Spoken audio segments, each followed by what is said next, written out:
आपण पाहत आहात भारतीय जनमत, आपला चॅनल। नमस्कार, मी मानसी धामणसकर। आपण पाहत आहात भारतीय जनमत न्यूज। नजर टाकूया त्याच्या ठळक घडामोडींवर। कांबळवाडी येथील युवक स्वप्नील कुसळे यांनी आपली मेहनत आणि चिकाटीने ऑलिम्पिकमध्ये यश कमावले आहे।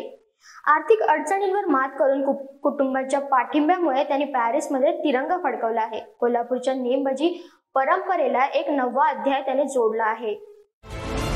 कुमारवयात असताना स्वप्नीलच्या हाती रायफल आली। हळूहळू त्याने अचूक वेध घ्यायला सुरुवात केली। ऑलिम्पिकमध्ये यश मिळवण्याचे तेव्हा पाहिलेले स्वप्न आज त्याने प्रत्यक्षात उतरवले। प्रतिकूल परिस्थिती असतानाही जिद्द, ध्येय, चिकाटी आणि कष्ट करायची तयारी असेल तर आंतरराष्ट्रीय स्पर्धेतही आपली मुद्रा उमटवता येते। हे एका छोट्या खेडेगावातून आलेल्या स्वप्नील कुसळेने स्वकर्तृत्वाने दाखवून दिले आहे। त्याचा हा प्रवास संघर्षातून यशाची प्रचिती देणारा ठरला आहे। स्वप्नील मूळचा कांबळवाडी गावचा। तसे हे गाव यापूर्वी लोकांच्या लक्षात आले ते 2012 मध्ये राज्यस्तरीय स्वच्छता अभियानात प्रथम आल्यामुळे। त्यानंतर दशकभराहून अधिक कालावधीनंतर स्वप्नीलच्या अलौकिक कामगिरीमुळे या गावाकडे जगाचे लक्ष वेधले गेले। कोल्हापूरला नेमबाजांची परंपरा आहे। तेजस्विनी सावंत, राही सरनोबत यांनी या क्षेत्रात भरीव कामगिरी केली आहे। त्याचं पुढचं पाऊल स्वप्नील कुसळे याने टाकलं आहे। आर्थिक अडचणींवर मात देत नेमबाजी हा आर्थिक दृष्ट्या अत्यंत महागडा खेळ आहे। नुसत्या गोळ्या वापरायच्या तरी त्यासाठी रोजचा खर्च हजारांच्या घरात जाणारा।